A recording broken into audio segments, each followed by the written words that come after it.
This is the Bar Stewards Enquiry. Right? You're talking absolute rubbish. Absolute rubbish. In what way? You were an underachiever in life. I saved your bacon one time. You were gone. You handled that well. I couldn't save you. But you did the right thing. But that's why you don't know anything about racing, John. I didn't say I do. Right? I'm saying that... What have you contributed to racing? You're one of these take-out merchants. Take out all you can. And a huge warm welcome to the Bar Stewards Enquiry Friday podcast with an absolute bonanza of weekend racing we've got in store for you. And joining me to go through this fair are Andy Richmond, Quentin Franks and John Lang. Good evening, chaps. Good evening, Lee. How are we all? Are we all backing with us and firing away? Yes. Yeah. John, no. I'm just waiting for the Super Bowl and hopefully Philadelphia win, having put them up at 22s and 25s. Cracking. That I know it's a side subject, but that is cracking finale. That, but I probably fall at the last time the Bengals tipped it last year, but hey ho. Fingers crossed for Andy and Philly. The good old Philadelphia Eagles. On the other side of the Atlantic. Right, anyway, onto this side of the Atlantic and across the Emerald Isle. That's where we're going this weekend for some television action. It's an absolute bonanza, like I said, to begin with. And first, before we start the best bets round, just an announcement to say this is the last Friday show until March the 3rd. So there'll be no more Friday shows due to myself and the producer taking a sabbatical. And there will be sermons as normal. They're all lined up to come and go out as normal on Sundays. So make sure you tune in on Sundays at the regular time. Fridays, we're not tipping until the 3rd of March when it'll be the road to Doncaster, of course.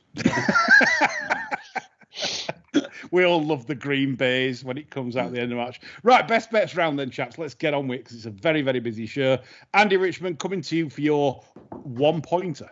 Right, I'm sucker for a national, aren't I? And yes. I've got an Edinburgh national this week, and I'm going Mr. Pauling, who is having an absolutely tremendous time with his chasers. I looked him up in the last 12 months. With his handicap chasers, he is 39 from 116. Wow. That's a positive wax figure, a positive winners above expectation, which is far better than strike rates, as we know, although it is a 33% strike rate. 13.69, so he is really hammering away. In fact, you'd have backed all his handicap chasers, even at SP, you're 84 points up. So I thought I'd row in with Ben Pauling's Slipway in the 203 at Musselburgh. Long trek north, but that worked a treat a while ago when he went to Perth last April, won up there. Seasonal winning debut at Fontwell last time out. Probably didn't need the couple of smacks he got on the run-in, to be quite honest with you, for which the jockey got a four-day suspension. God knows what he'd get under the current rules they might be bringing in. It's probably about 3 months.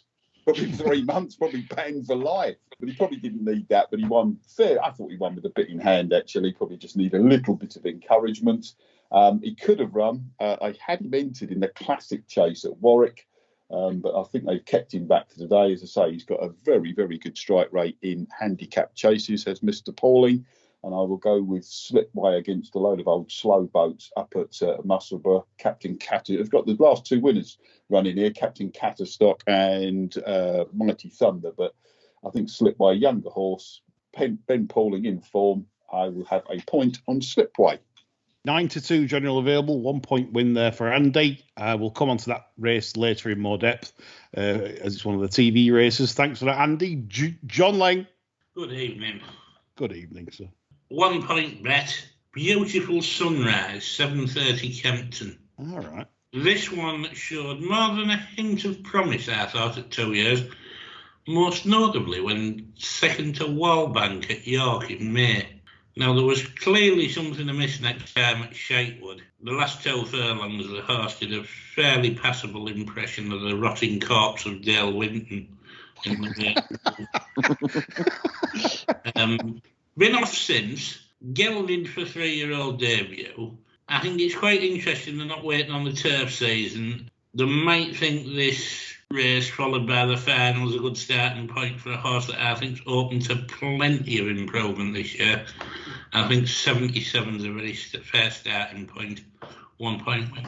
Yeah, well, they're probably not waiting for the turf because it's by Exceed and Excel, so it's the turf to all-weather switch for the breeding punters that like the old Exceed and Excels on the artificial surface. 8-1, John. It's had a problem as well, and a supportive surface as well, won out. Yeah, no, indeed. 1 point win, 8-1. That's Hills, Paddy Power Betfair that I can see on my screen. Lovely.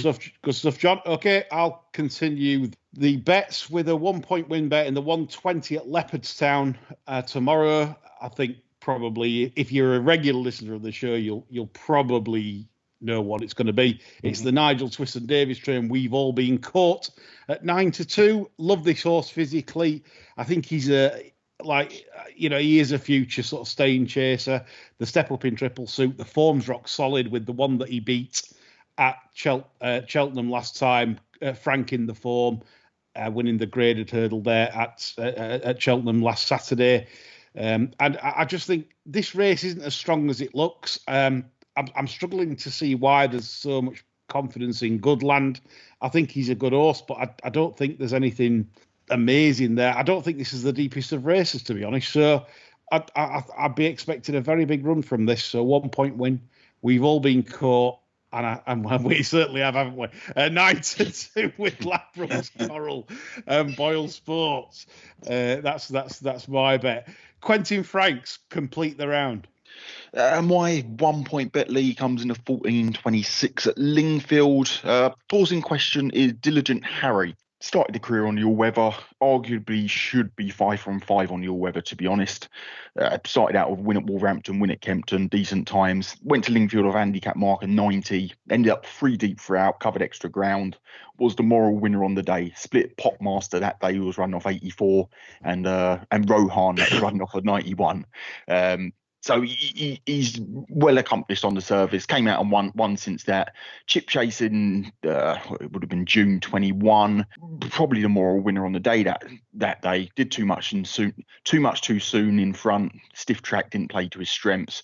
Hasn't ran on the surface since. Anaf's the right favourite, but on the numbers, Diligent Harry's got more to come on an artificial. I'm surprised 365 have gone 8-1, and there's 7-1, 13-2 in a few places. I'd kind of have more 4-1 poke, 1 point win. Yeah, I can see your angle there. It's a terrific record on the all-weather so far. And back on the surface, like you say, 8-1 seems a little on the big side with the Stoke-on-Trent firm there. No one likes me calling expletives to someone that's drawing £350 million a year in bonuses or whatever she's. Misogyny, isn't it? Misogyny these days. No one likes me having a go at Denise. No, we don't want Jim fucking Davidson in the chair, so just put your ideas up with it. Exactly. Right. Thanks for that, Quentin. That completes round 1. John, I'm going to swing straight back to you for your Club of Lang 2-pointer. Yeah, it's not exactly a Club of Langness. It's a pretty boring bet, to be honest. Chola Empire, 7 o'clock, Kempton. Running fairly consistently, I think. Still not badly handicapped. Gone up £4 for an easy win last term when possibly not favoured by the track position. The trainer in question seems to be having his horses ridden a little bit more forward. Obviously, he's an avid listener. Good evening, Dave, if you're out there. Yeah. That one dirt round here. I think this is a very solid bet for the frame, so I'm going 1 point each way. Oh, disgraceful, absolute disgrace. It's like cuddling, awful. He paid the price last week for doing it. Yeah, I know exactly. Yeah, less profit, etc. One each way, 9-2. This afternoon, didn't he? I was the lead. Have a look at that. Well, yeah, I think you're on top, John. I think. Yeah, I think you're top of the table as it stands. But we're not posting it because we're not doing very well this winter, so it's not very pretty viewing. You need to know how to win ugly. We do. Yeah. Grind the 1-0ers out. One each way for John Chola Empire, 9-2. Again, grind one out. With the nice lady collecting big bonuses from Stoke-on-Trent. Right. Okay. Paying big tax as well. Absolutely, yes, exactly. This is the thing. Into the economies, blah de blah. Yeah, exactly that. People think I've been God at now. You've got a best odds guaranteed 365 account, haven't you? Yeah. I know you have. No affordability checks. Yeah. It's like subtly you've been given a you can win £500 before 7 p.m. the evening after 5 p.m. the evening before. What you want at them early prices? Wait till Sunday night for the fucking Swan song for 3 weeks. We'll be wearing more adverts than most of the golfers do. We've got adverts coming out with our ears. Absolutely, yeah. Got to pay the wages, folks. Quentin Franks. I'll swing it straight back to you for 2. My second horse, when you see the 6-day entries and you're like, all right, I'm excited about that. I'm very excited about that. Comes in the 1930 at Kempton, and horse in question's Beautiful Sunrise. Whoa! Klaxon time. The downside is you get excited and you go through the entries and you see he's been drawn stall 10, but I feel it's more than compensated by the price here. I'm surprised they had him out as early as the 1st of May. Like physically he was weak last year, and he's gonna little bit of time will do this the world of good. Newmarket race was fair enough. York cutthroats with Wallbank ended up fading and just failed to handle Goodwood on really, really fast ground. As John mentioned, exceeding itself 64 from 352, 1.07 actual over expected with runners running on the turf, then transferring to the all weather. The race doesn't look deep at all, to be honest. You've got Ignat Lamar's the right favourite. Hiatus ended up coming back at that dog that's Confederation. Girls Want to Have Fun won a week one at Chelmsford. Mogok Valley's head carriage isn't all there. One more Ollie. Trip concerns given how hard she pulls, and the rest look like to be making up numbers. As long as Musket can get him not 3 deep going into the bend, I think he'll take the Wetherby beating off 77. 2 points to win 8-1.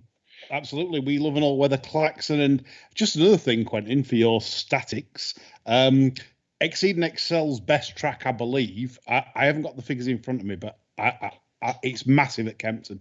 I'm sure it's something like 25% hit rate at Kempton. Exceed and Excel. Massive. So pretty sure you're right. You'll be on the money with that. Yeah, it's his favourite course. So Beautiful Sunrise. Yeah, that's it. So we're all balls deep at 7:30 when we've done our brains on the big Klaxon bet, which we're not going to see 8 story. That's the thing in the morning. Well, we might do, but I've got a feeling that might be under pressure at some point. It's the one price that the Stoke firm are under on across the board. Yes. If you can believe the odds checker grid, which you can't always these days because it is. They've got 9-2 Ignat Lamar with everyone else 7-4, which is bizarre, isn't it? Which is bizarre. I mean, having battled my way through the whole NFL season with the rubbish grids, well, I don't even bother using odds checker anymore for NFL because they're absolutely hopeless, despite repeated requests. But that is bizarre. If that 9-2 is right, I don't know whether it is, but everyone else is 7-4 and they're 9-2 on Ignat Lamar. It looks a palpable that to me. It looks a palpable. But anyway, Andy Richmond. Okay, right. I'm going to go for the 1 pointer each way. I'm going to go to Sandown and the Patemps qualifier. Now this is now a Patemps qualifier. It wasn't prior, but they've. I think we've lost a couple in the interim when the weather was bad, and I'm going to go for a horse called Remastered, who actually won the Aintree qualifier. Has run 2 belters over fences since, second in the Coral Gold Cup. Did very well at Kempton to win when the starter nearly cost him the race, trying to be the star of the show. I cannot believe they're going to run this horse in the Patemps itself, and they'll probably run him at Cheltenham in one of the chases, the Ultima being the obvious race to run him in. He's running well at the moment. He can run off a £10 lower mark here than his current chase rating. None of these look particularly ahead of their marks. And I think he's got a good chance of winning a decent pot at Sandown tomorrow. I think he's around 11-2 with 5 places. I'm going to bottle out and have a point each way, but I think a point each way, 11-2, 5 places. I'll be very, very surprised if he's not in the first 5. And I think he could probably nick this as well in a decent pot on his way to Cheltenham. No, you make a great case. We'll come on to that race in more detail later in the show. For those of you who like listening to what we think about the races, but 1 point each way remastered at 11-2 for Andy. 5 pegs, a pleasure. Nothing wrong with that at all. On Andy's reason, he makes a very good case for remastered there. Okay, to finish off the round, then we're going to Musselburgh for me, and this goes in the Scottish County Handicap Hurdle. Very, very keen on a horse of Michael Scudamore's, Lebowski, to win this. I think this horse is very, very underrated. This was a horse that was very impressive back in 2021, won 2 races, and then the same season, the trainer thought that highly of him that he thought he'd put him in the Supreme Novice. Obviously, things went wrong. He pulled up against John Bon, was completely tailed off at Sandown, just not in whatever had gone off. Clearly, there was a problem because the trainer gave him 266 days off. He was very impressive last time out at Wetherby. The result was never in doubt from probably, I'd say, at the halfway stage. It was literally obvious that this horse was going to bolt up, and he duly did. With that in mind, he's obviously quite fragile given like the amount of racecourse appearances. He's 8-year-old. He's had 9 starts, but he's a sort of a bright burning candle. This horse, the flame burns brightly with him. You know, if he's on song, he's a very, very good horse. And I think this is great placing from the trainer because Musselburgh suits these types of horses that likes to just get up there, get up with the pace, show your speed, show your, and it's the perfect track for him. It's the perfect race. If ever there's a perfect race for a horse, it's this one. Grivatana, I'm not a fan of that, if I'm honest. I don't think that's amazing off the bridle. And I think Lebowski will just absolutely pummel these. And off 129, he's probably better than that because he would have never gotten a Supreme Novice entry if he was never going to be better than 129. So very confident bet, 2 points win.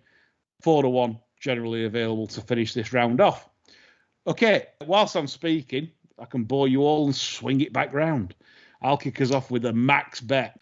And this is a horse I'm very confident on. And people sometimes moan at me because they'll say, oh, you tip short prices, this and the other, But look, I don't care. 128 Musselburgh, the Frodon Novices Limited Handicap Chase. I am adamant that Drum Bear is an absolute good thing. And I mean a good thing. 5-2 is incredible. This is a very, very good chaser. And the shrewd John McConnell has booked the very, very useful conditional Ben Harvey, taking the 5 off to boot. So he's 5 for nothing. So it's 1-3-3 in essence. Well, it's going to make mincemeat of these. Again, a horse that goes from the front. He won at Limerick last time out. He beat a horse that's on my tracker list called Limerick Lace. Now, this was not off behind Hollow Games on the 13th of November at Navan. If you watch the race, very eye-catching. This Limerick Lace is going to be a very good mare, very good chasing mare. Mare chasing.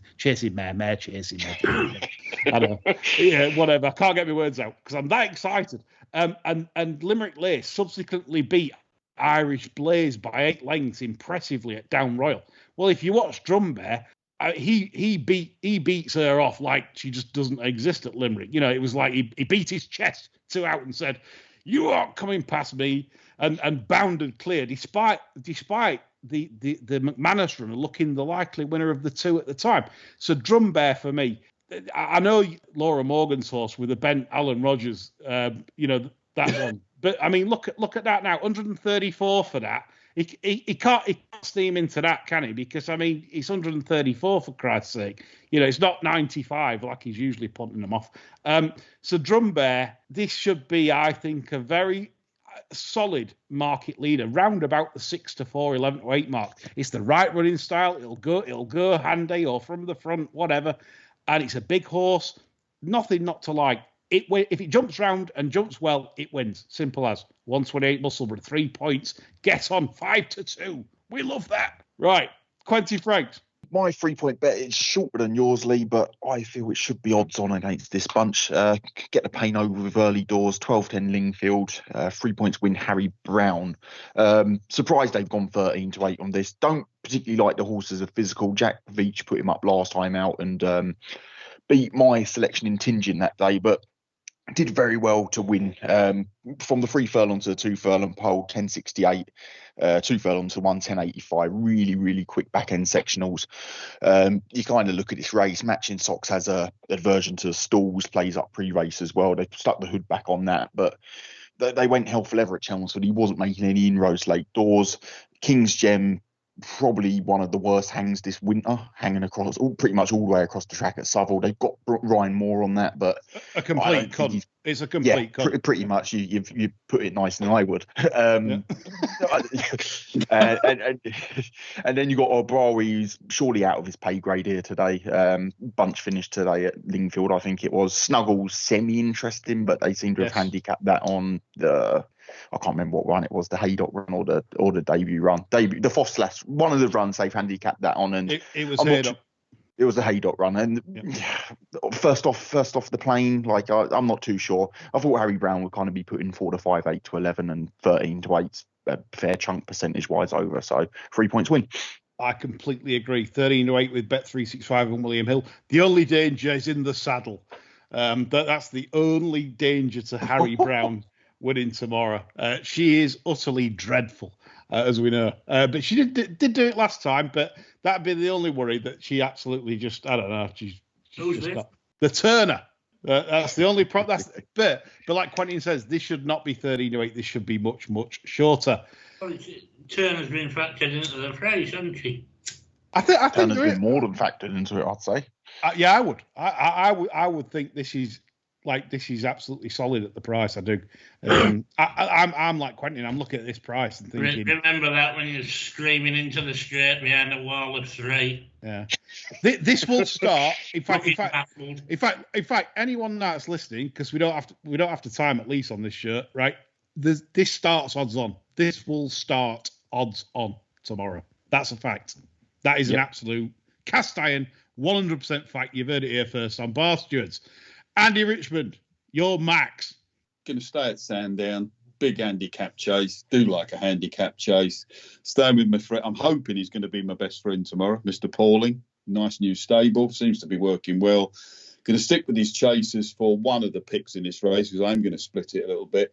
Bangers and Cash, who won the Lincolnshire Nash last time out, and he won it in the style of a good young chaser. Thought he showed a very good attitude. Luca Morgan was on board on that occasion. Won at Exeter.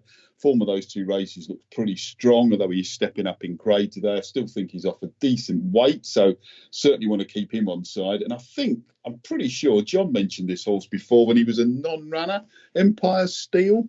Yes. He's certainly still on my list from his 7th at Aintree in early December, when he was 7th of 13 in a pretty easy to back as well. I think if you go back and watch that race, he wasn't asked for any effort at all, or much effort at all. No, wasn't off. And he finished with a load of running left. I think he's a fairly classy operator. I do like the stable. I've always liked Sandy Thompson's stable. And I want to keep him on side as well. So I'm going to have a couple of points on Bangers and Cash. I think he's around, I think there was some 6s, but 6s. And a point on Empire Steel. I think there was one standout price there, but I'd be 12. Happy. I think that's a bit of that's with one firm, isn't it? But I'd be happy with the sort of 9s or 10s. No, you're happy with the 12s. Fuck the punters. Yeah. They always moan. They're always moan. They're terrible. Yeah, I've always told them that I'll give them a free month next month. Right.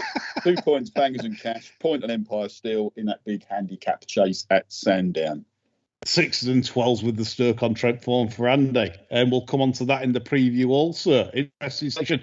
John Lang, to finish us off. Let's finish off with a massive anticlimax. 6 o'clock at Kempton, Spring Promise. Yeah.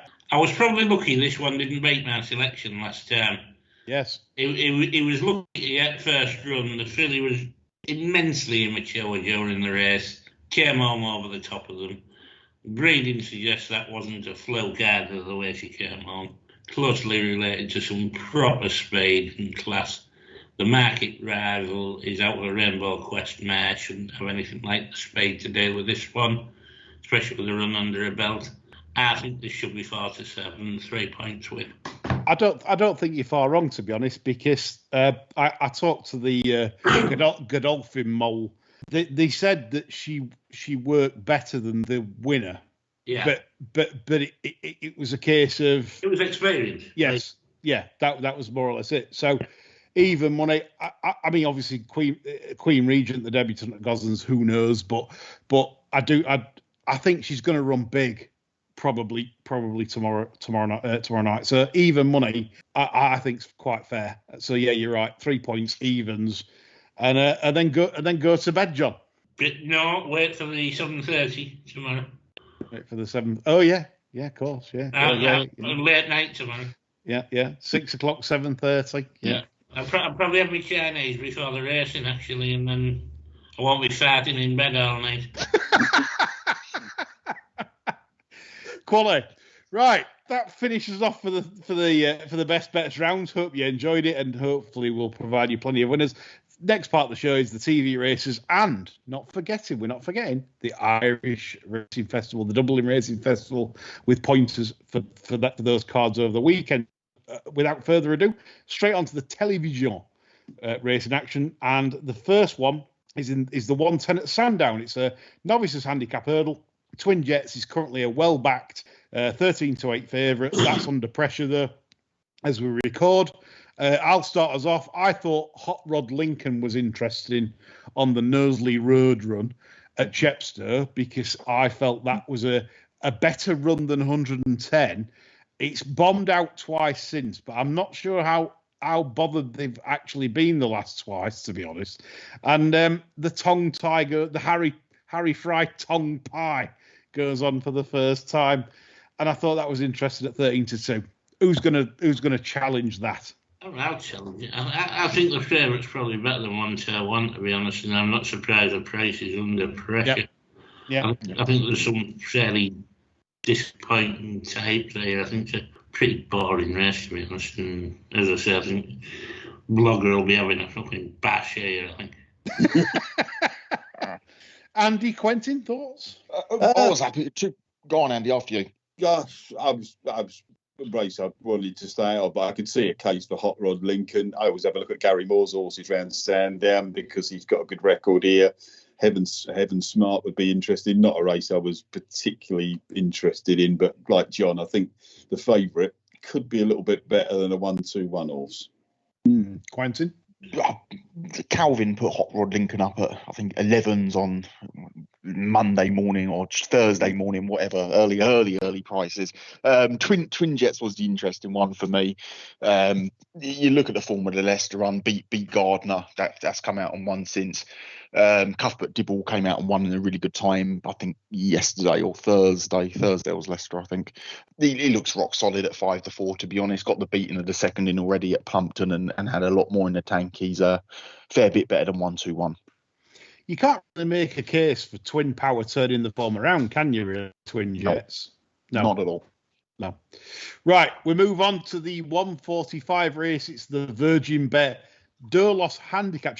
I've got a problem here, chaps. What the fuck's going on?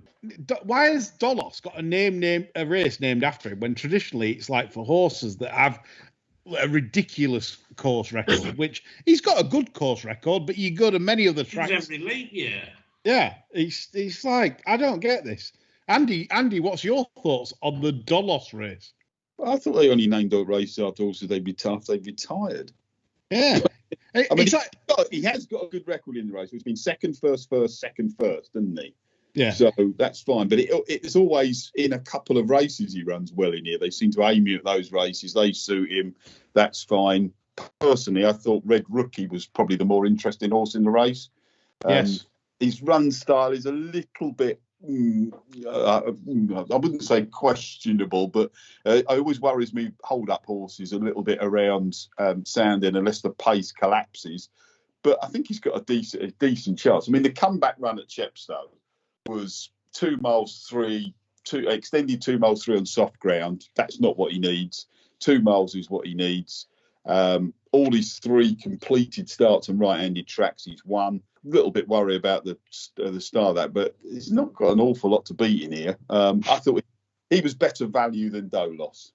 I completely agree with Andy, because if you look at it, he was 2-1 favourite in Brave Siaska's race at Ascot when Brave Siaska was ridiculously well in, and he came down. Then he beat Galice Macalo at Hereford.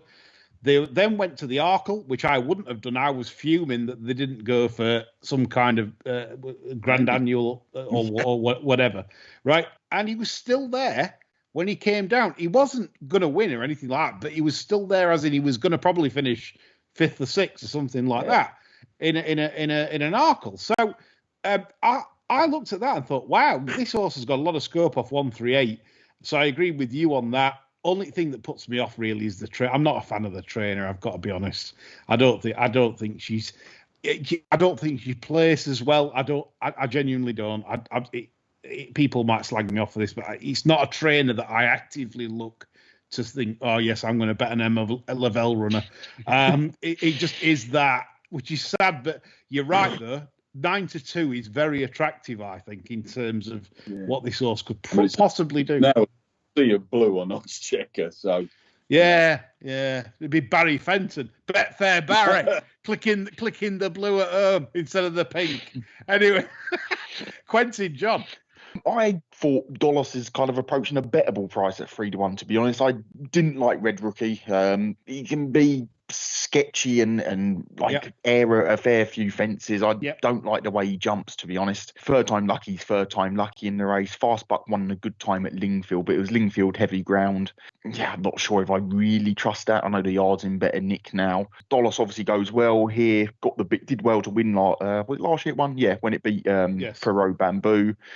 Did it the hard way in terms of it was up with a strong enough pace. Ferro Bamboo was coming from rear in a strongly run race. Clearly been aimed at the race, you would like to think. And Cobden's back on. Lorcan Williams is a 7, 8, 9, 10 pound downgrade on Harry Cobden. I thought Freeze was fair, to be honest. Good stuff. No, good opinion. Like it. John?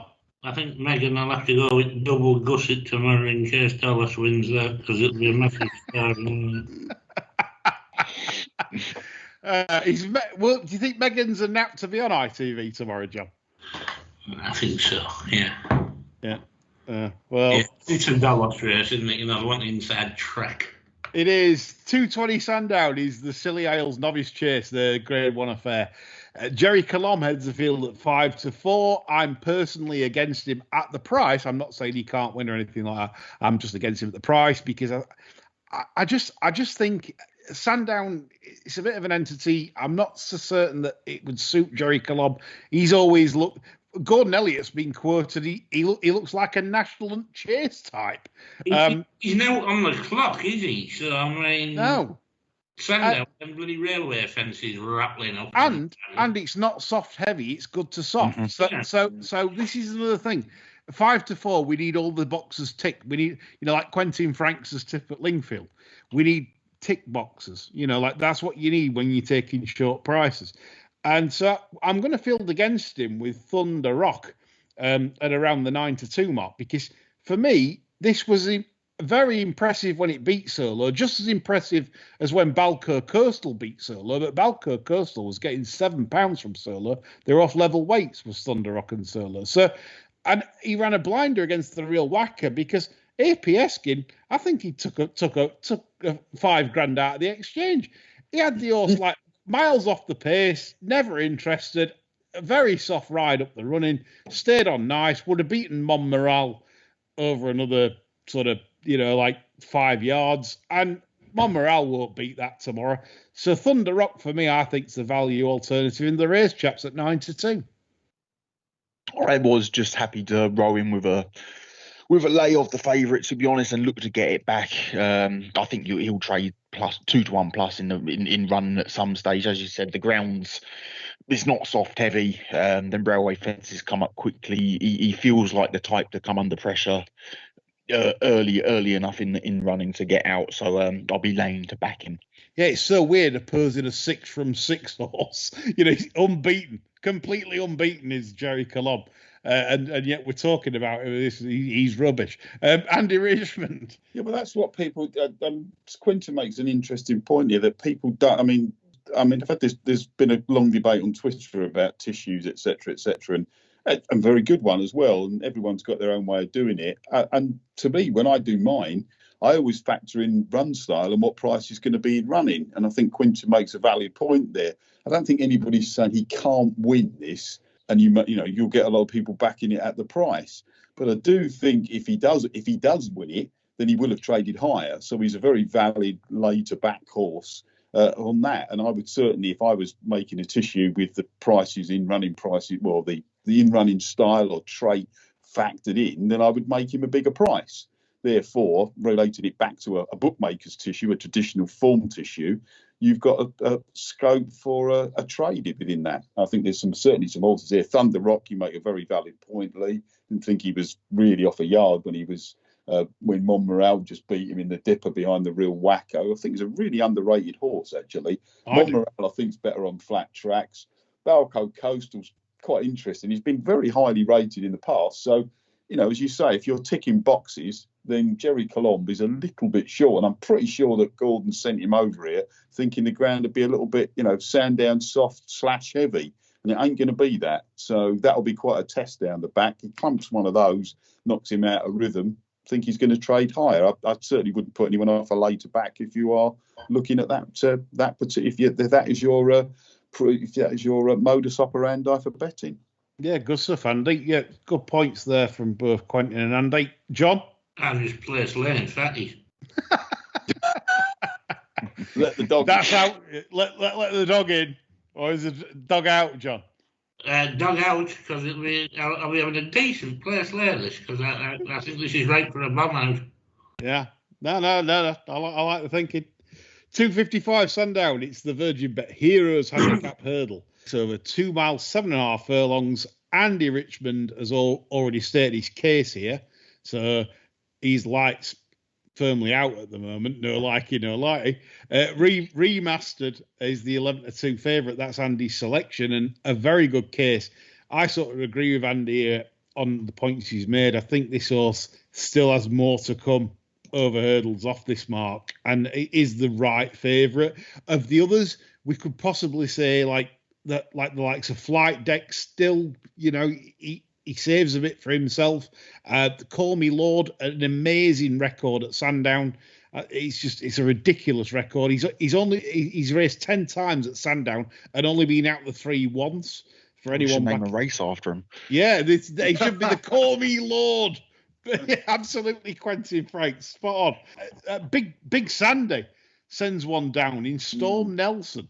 And now the thing with Sandy Thompson. That's filling the box up, that. No, well, you say that. It beat Flight Deck at Carlisle. Though, to be fair, it did outstay Flight Deck at Carlisle over 3 mile 1. This is 2 mile 7. It might not, I sort of agree, John. I'm not bouncing for this one, but it's interesting when Sandy sends runners down south and he doesn't send many. That he doesn't. He's had the odd winner or two. Just keep in your pocket half an hour and then cut out on Sandy. See you at midnight. Sandy's won twice with down the south. So if people have that north south sort of like prejudice saying no northerners can't win down south, well, Sandy's done it and he doesn't send many, but like John says, could be a box filler. John, thoughts? This is probably about as far as Greenbook wants to go. Yeah, but it didn't stop him last year off a £4 low mark. Looks like this is the target. He's had a nice little float up at Crapstow behind Flight Deck. Went there into that off a window. So they wouldn't be about to bottom him there in those conditions. So I take that as an out-and-out prep for this. And I think he can go well here. Will you be looking tomorrow to see if Phoenicia's wearing the long boots, John? I'm not getting on the long boots. I like the sort of calf-length pixie jobs. Yeah. Oh, no. Got to be long ones, John. I can't have that. That's really surprised me. That would have been the chance. Yeah, I'd have said the longboats for John, but anyway. With the full. Yeah, because y'all think I'm a fucking pervert.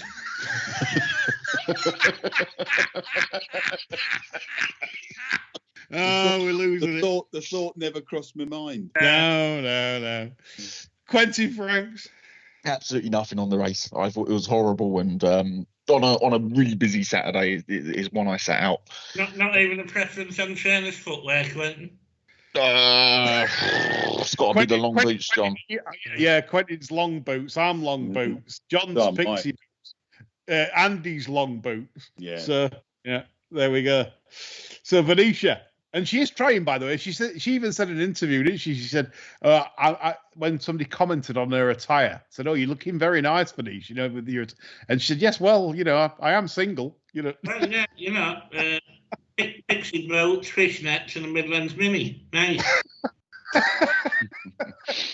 So Middlesbrough. Anyway, right. 3:30 Sandown. It's the Virgin Bet Masters Handicap chase over 3 mile, bangers and cash.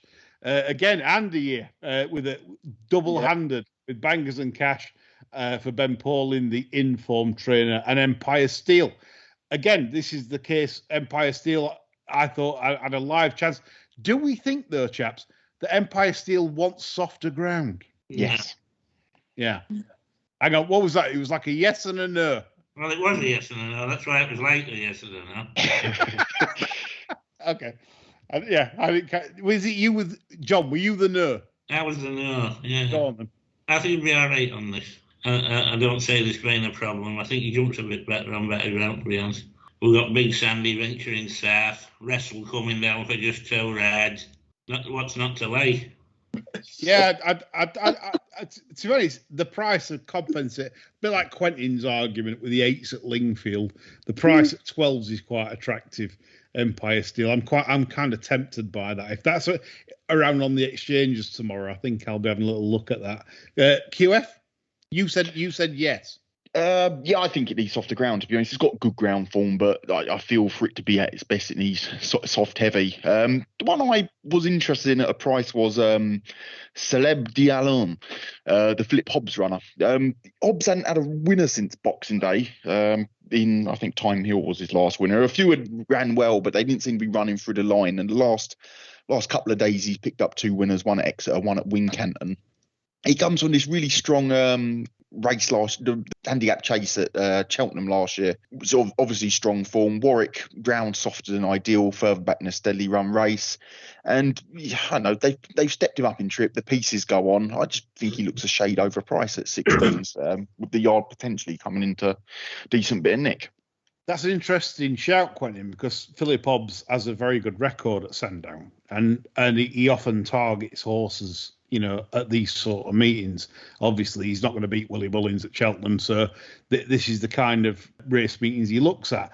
And it's interesting because Andy, in the past, I know you like Celeb Dallin. Yeah, it's all right. It's a bit of a cliff horse, and I've still got him on my list, and he might be one that I just have a little, throw a couple of quid at tomorrow, because I think he could go either one of 2 ways tomorrow. It's either going to run really well, and this is going to completely dog it. To touch on, just as a side issue, just to touch on one of the winners for Philip Hobbs in the past few days, Jet Marshall, ridden by a lad called Mr. Ben Sutton, gave Santos Blue a really good ride, again in similar fashion to win the last race, the penultimate race at Chepstow today.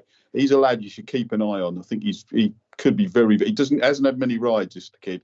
He looks really good. Mr. Ben Sutton claiming 7. I think he could be decent.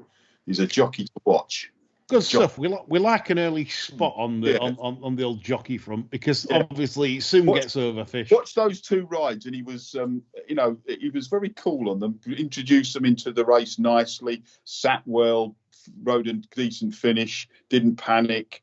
It looks decent. Mr. Ben Sutton claiming 7. I'm not sure who he's with, because he's ridden for Hobbs, and he rode that one today for the Skeltons, I believe, Santos Blue. He did. Yeah. I'm not sure who he's with, but he certainly looks competent. Good stuff, Andy. Right, so we're going to move on to Musselburgh now, after Sandown there. And the 128 race is one I've tipped in, which is Drumbear of John McConnell. So I'm sitting this one out. So let you three have a good hammer and tongs. I'm just following you in. That's the spirit. Quentin Frank. Somebody once told me, be a good judge of good judges. There you go. Exactly. Follow you in. Yeah. Quentin Frank, did you... No, I was all over Drumbear as well. You haven't really got ground doubts with him. Time based going at Tipperary, good to soft. He's probably dry out to good at Musselburgh tomorrow. Should be no issue at all. Did it on the clock. Like, you kind of half thought he was gonna get passed by the McManus horse, and he just sort of saw him off. The step up in Triple B worked wonders for him. As you said, should be a lot shorter, nearer 6-4, 11 or 8. Wasn't, you got the bin man on the Laura Morgan horse. Don't particularly like that. And then Briney on Hello DeZobo. I don't necessarily think Drumbear needs to lead either, but I suspect they will go that way. They will, but if Briney, because we know Briney likes to lead. That's all she does. She like she just bombs off. But if like you said, Drumbear can just sit second and pick that off, no problem. So that wouldn't be a problem. No, John, Andy. Oh, Andy's already said he's yeah. John, any of you here? Yeah, Miss One Dimensional will just give you a nice lead into the straight and game over after they jump the second last. I said. Hopefully, that's the spirit. 203 then the Edinburgh National, which Andy is. I'd like to come on to this because I'd have discussed it during the bets, but obviously time purposes. Slipway, I think that's a very good selection because if you watch this horse, very unexposed over staying trips. Won at Perth, won the Borders National, and absolutely, idled to hell on the running. It had got this race sewn up from so far out. Did the same at Fontwell, idled, but this is why Andy made the comment about the whips, because this horse just pricks his ears and just said, I've done enough. He's loving this. And I think that's a decent bet, what Andy's had. I would rather, if someone said 9-2, are we a backer or are we a layer? I'm a firm backer at that. I think this horse has got a lot more to come. And it's the only horse in the field that's probably going to end up in the Grand National. I would think that's the target. They could probably win here, maybe go up, I don't know, they won't put them up much, 4 or 5 maybe, if you don't win by 30, which you won't. So 145, Grand National, the dream's alive. What's not to like about Andy's selection, John and Quentin? Nothing at all, stamina in abundance, absolutely nothing not to like, proven on the ground. It's a 0 to 150 in name, obviously. He's top weight off of 140. There's a lot of dead wood in here. You got Captain Catstock who's going for it again, and the yard in good nick. But I don't know. I'm rowing in with Andy, sit and travelling behind, and just pick them up when they want in the straight. Yeah, agreed. Jonas? Well, there'll be a lot of horses in here writing suicide notes once these whip rolls come in. So. Half the poor bastards, their heads will be spinning because 4 mile round here is about 11 laps, isn't it? I'm going to say it's the old rider finish too soon brigade. You can excuse it round here, couldn't you? Because they need a bell, don't they? They need a bell round here, don't they? Good job it's not round Fakenham. That would be about 25 laps around there. Absolutely. The next TV race at Musselburgh is the 316. And again, it's a race I've tipped in with the Big Lebowski for Michael Scudamore. So again, I'm going to leave it to you three to... You beat Jimmy White this afternoon, didn't he?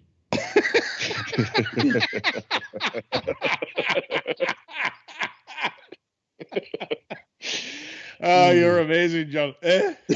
Right. Who wants to go first? I'll go after you, Andy, first, because it was going to be. He was fourth on my list, and I tossed up between Slipway and Lebowski. So I'll echo everything you said in your little piece, Lee, about. I just think this is a perfect track for him because Wetherby would be a stiffer test than this, and they turned it into a bit of a speed test last time, which really suited him. So I think he can come on from this. That race wasn't a bad one last time out, and I think if he can just sit second or third here. So he was fourth. If we were having prior to the 1 point, if we were having a half pointer, he would have been fourth on my best bets list, Lebowski. So I think I'd row in with him as well. Good stuff. John, QF. The market rival is a mare who finished with her lugs well back last time. You have to back Lebowski. Yeah. QF. I was going to take a flyer at one at a price. I didn't look to be much pace in the race, to be honest. And the one that may get a solo, she's like, well, he's even a hard puller, but that's it's not kind of what you want round here. But it's a speed favouring track, and where is it? Inca Prince at kind of like 22 to 1 might be tradable. Honest, it's Ruth Jefferson's come into a bit of form. Sean Quinlan's a positive booking 40 yard. She had a spell in the doldrums, a trainer, back in the autumn. Course and distance winner in a really good time, and yeah, didn't think there wasn't much to like at 20 to 1 plus. No, that's actually a nice shout for some back to layers that might think, this we could nick 6 or 7 points quite easily here for a fun trade, or yeah, absolutely a good shout, Quentin. Like it. Okay, right, we go over to Leopardstown for an ITV race that tomorrow, which is the Paddy Power Irish Gold Cup, and obviously this is an odds-on shot, so there's not much to discuss here, is the chaps? Because not sure about Statler, to be honest. Galloping Deschamps just wins this, doesn't he? He ought to, but I think there's an interest. Statler's more certain to be second than that is to win, don't you think? Yeah, I think so. Yeah. So why wouldn't you just have an each-way bet to now? John, that's where it counts. I got 7 runners, though. 7 runners. Yeah. Well, he's more certain to come second than that is to win. Yeah. The rest is shit. Well, I'd argue the case that any second now isn't shit. But I mean, he's rated 162. Shit. We'll beg to differ then. I think he might put up a decent show. Yeah. Oh, yeah, that's brilliant. It's brilliant. Yeah, it's shit. It's absolutely shit. Yeah. There we go. QF. Jolly wins. No opinion on the race. Jolly wins. Yeah. So we move on from Leopardstown and we go to Wetherby, I believe, for the other TV fair, which is the Towton. Again, another odds-on show. Again, I can't see this one beat either, because Skelton said back in November that this was suffering badly with sarcoids last season. They've treated it. He's in a great position physically, and he should be one of our better novice chasers. I think that it's 8 to 11 currently. I think this is a bet. I think this is different gear. When he won last time, I thought he was uber impressive when he just slammed Burport into the surface. It was like a WWE big slam. You have it. And I think this is a very, very good novice chaser. So Ballygriffin Cottage is an absolute banker for me, chaps. What are we thinking? I was after John's thoughts on O'Toole. I know he put him up last time and then jumpers to follow. I was just wondering. I didn't do much on the race. I thought the favourite was solid, but I was just wanting to pick his brain on it. I fancy him to take another step forward here. I'm not entirely convinced with Ballygriffin Cottage. I think it'd be hard to beat, but it wouldn't surprise me if O'Toole improves again from the Newcastle run. Wouldn't disagree with that. I was quite impressed with O'Toole when he won last time out. He jumped pretty slick, didn't he? Yeah, he did. He was. It was a nice performance. Wide all the way as well. He'd be the one to fear. But Ballygriffin Cottage comes out well, doesn't he? I mean, he won 3 of his 4 points, best of ours in the Albert Bartlett last year. He's only got one entry at Cheltenham. It's only going to Brown Advisory or the RSA to older folk. Probably a race to watch and learn from. But I wouldn't be surprised. I think O'Toole could give him a bit of a race. I'd be massively against City Chief, but for the £10 jockey upgrade, Boinville to Bowen. But apart from that, City Chief shouldn't be competitive, really. I'd rather back. If someone said you can't back the Fav, I'd rather back O'Toole. Yeah. Rather than City Chief, if you're looking for a bit of value in that race. Okay, chaps, we'll come on to the final section of the show, which is covering the Dublin Racing Festival, and I'll go around each one of you to see what sort of things over the 2 days you are sort of looking forwards to. So, John, have you anything at Leopardstown over the 2 days that sort of take your eyes in certain races? Yeah, I've got an interest anti-post on with Wellbeing Court for Cheltenham, which apparently he's very unlikely to run at Cheltenham now. I think I agree with you. I think he'll probably win that tomorrow. I don't think it's a particularly deep race. I'm determined to get a payday out of him at some point. I mean, I texted you when he won at Cheltenham last time, didn't I? I said he's got a fucking national house there. I hope I don't have to wait till he wins a bloody national. And then on Sunday, I'm quite looking forward to the end of the boring honeysuckle story. I think that'll be the finish on Sunday. I mean, that's a tremendous race, isn't it? The Estate Man, I think puts her to the sword, doesn't he? Yep. I hope so. I've had enough of her now. The blue and white spotted scarves aren't for you, John. You're the yellow and black check scarves now. Great, yeah. Andy Richmond, what's your thoughts on Honeysuckle versus Estate Man? I'd rather be with State Man. Yeah, I think that's unanimous. This is State Man, but for the price, because it's a bit boring to put up as a bet. Yeah. I'm happy to punt State Man heavily at around 5-4. I think he's a very good horse. I think he's still not reached his peak yet, and whereas the mare's on the downgrade for me, and this is a horse on the upgrade. I think if you're not backing State Man on Sunday, has Dracula had a winner since last year's Gold Cup? He's not in the best form, to be honest, John. That's another. Yeah, absolutely. It is a worry. Obviously, sad. Obviously, we know the circumstances, and it's very sad. But that, it's one of them that you have, as a punter, you have to have the mindset that forget sentiment. And Honeysuckle's been the champion for a long time and a very, very good mare. But State Man is just, I think, it's in another county, and I think that's the solid choice. And that's the unanimous choice of the bar stewards. She's State Man's 11-10 across the board now. I don't think come Saturday evening after Mullins gets rolling with his short price ones, I don't think that's going to be around at all. I can see it's going off a well bet 8-11 shot. I can see it being odds on Sunday morning. So if anyone does want to row in and has accounts available, then I'd probably say get him on side now. Given you've got Lossiemouth 4-11, the other short one. So, Honeysuckle is finished. You give me a nice lead in there, Quentin, because I was just going to say, if you go through the 8 grade 1s there are, Mullins has got 29 out of the 56 runners. He's got the favourite in 6 of the 8 events. So 52% of the grade 1 runners actually come from the Mullins yard.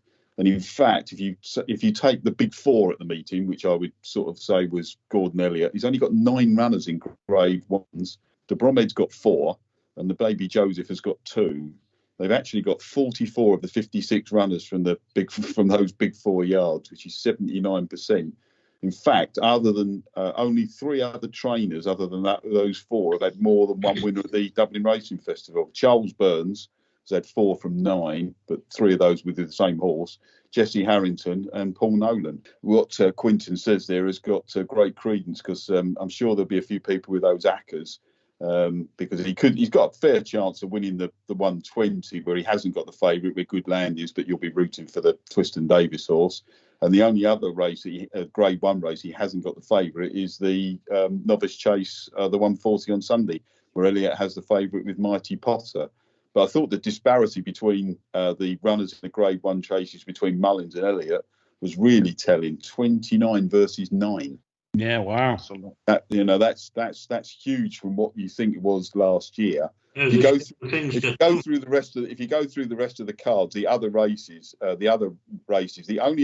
race he hasn't got runners in is the 410 on Saturday. Mullins, he's got 16 of the 110 other runners, and at the meeting, 45 from 166. He's got 27% of the runners. So I'm sure he'll be having a few. He'll certainly be having a having a few there. Unfortunately, backing all of his runners at the meeting probably wouldn't do. Over the years, what has he had? I think it's 30 winners from 216 runners he's had there. The wax figure is 1.39, so it's only about expectation. But I'm sure there'll be a few people whacking all the short ones in some Maccas. Indeed. Quentin, have you got anything for this weekend? I was with you. We've all been cool. I thought that was fairly solid at 9-2-4. I can see that going up for a well bet favourite. In the Arkle Novice Chase, I was suitably impressed with Sam Roy last time out. When winning on Boxing Day, strong on the clock. Feel the race will set up perfect for it. Looks a lot of speed and kind of like uncontrollable speed out in front. Feel that's shade overpriced at double figures. I think it's 12, 14s in a few places. Bumper on the first day. Derek O'Connor and Emmett Mullins for Loney. Receives weight all round here, given it's a maiden. Decent effort on the clock. Form's worked out fine. I think Elliott had a winner that came out of the race.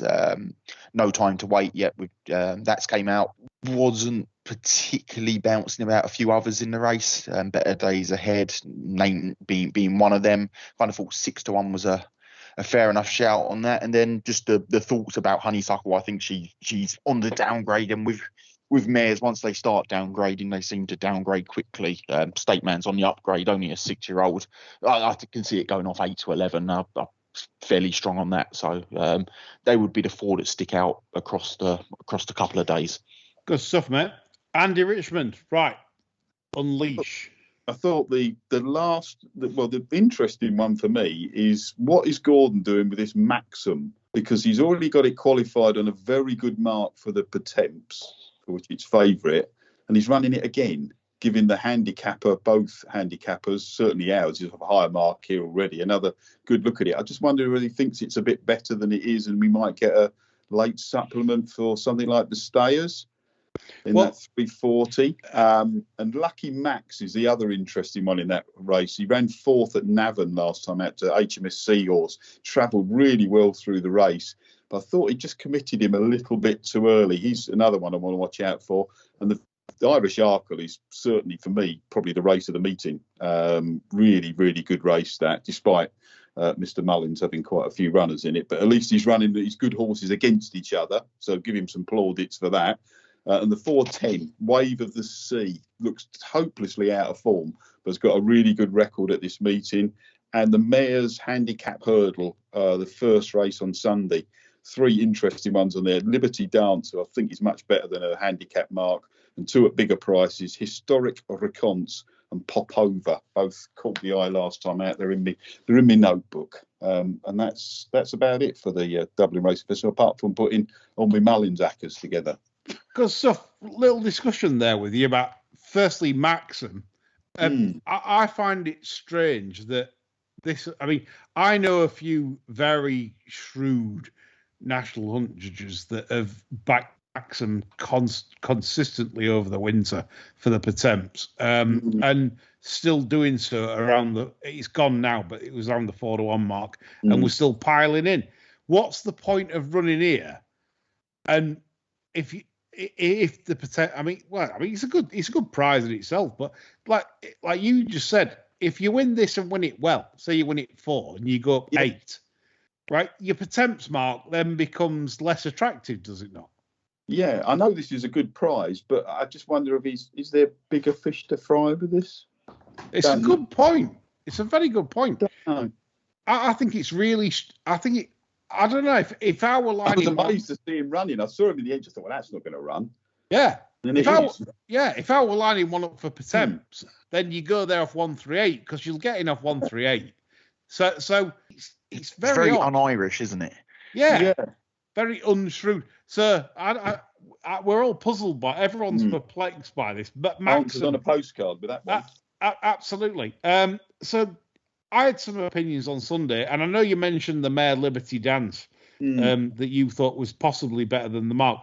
However, I'm going to counteract that with a bit of counteractism, where this was Davy Russell's retirement ride, and they all sat off it, and they basically gave him the red carpet at Thurles. And now I'm not saying that Liberty Dance is not a good mare. I'm just saying she's probably priced up on the fact that she won quite easily last time at Thurles when Belle the Lioness and Rachel Blackmore decided to strangely hold that up when it had been handy-ish before at Fairy House, I believe, or Punchestown, wherever she ran the time before, but then decided to drop her right out. And Liberty Dance got the absolute red carpet for Deirdre Russell to get the champagne flowing in the parade ring. So I'd be wary of that at the price. I'm not saying it won't win. That's why I thought the other two were quite interesting. There's a little go and watch both of their last two races, and I think you can probably make a case that, as you've just put it very well, that Liberty Dance is possibly a little bit underpriced. I'm not saying she can't win, no, but the other two, that it's almost skewed the market somewhat for the other two, and it's, you know, they are quite eye-catching runs, the last two. Just to digress slightly on your Exceed and Excel point, Kempton is the best track. It's 168 winners from 1,059, but that is A over E is 1.26. Winners above expected is 34. Look at that, Quentin Franks, John Lane. And the next best track would be Lingfield, where A over E is 1.1, and the winners above expected is 12.78. Tracks to avoid with Exceed and Excel. Strangely, doesn't do very well at Chelmsford City or Wolverhampton. So that's interesting then, because obviously Kempton and Lingfield are polytrack. So yeah, but so is Chelmsford. Maybe it's the track setup, something like that. Yeah, it's Baldy Betfred. He fiddles it. He's a disaster. Disaster of a man. He won't even allow sectionals. The man won't produce miles and hours for racing TV. You get the miles and hours, and you get the he won't let that happen. Chelmsford, a is disgraceful, bald-headed man, is Betfred. Is in slightly better hands now than it was then. Yeah, absolutely. Anyway, right, James de Burley. He's 3-1 for the Ladbrokes Novice Chase of the 140, and that's what I want to be with. I think he's a very, very good horse. A really good horse. I'm quite looking forward to him. I'm not saying he's a bet. It's just good racing. Blue Lord 2-7. Yeah, forget that race. The 240 race, Indigo Breeze of the BFGs is very, very jady in a finish, and that's why I can't be with that. That's favourite in that. State Man we've already come across. The 340 high definition, folks. Where are we? John Lang, high definition. Well, his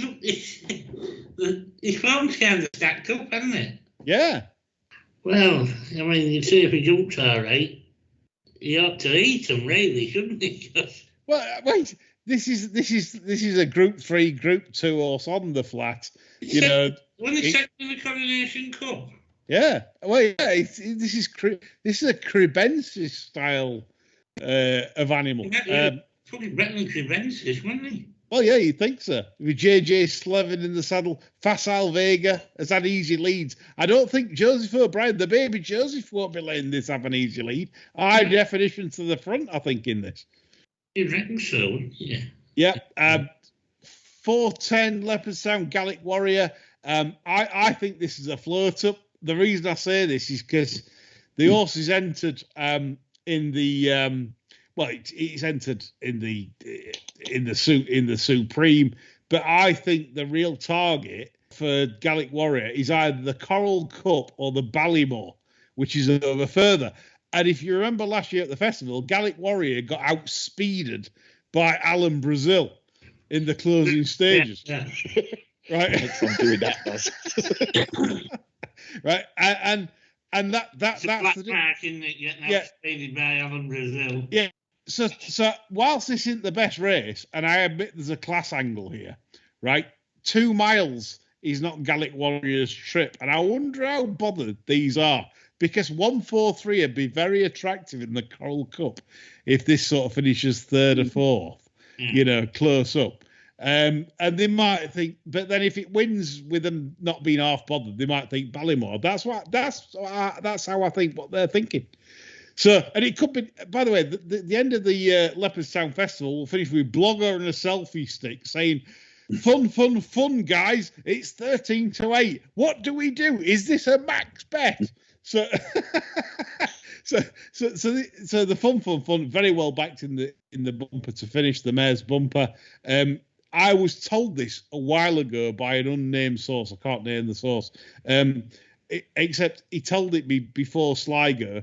And I checked the price, and it was 2s on to win at Sligo. So I thought, there's not much angle there. But it's interesting to see it's being hammered because I had the message before Sligo that this was very, very smart. So could it be fun for Blogger as he's branding around the selfie stick? Lifter, Patrick, lifter. Yes, lifter. What a ride, what a mare, rocket. Anyway, right.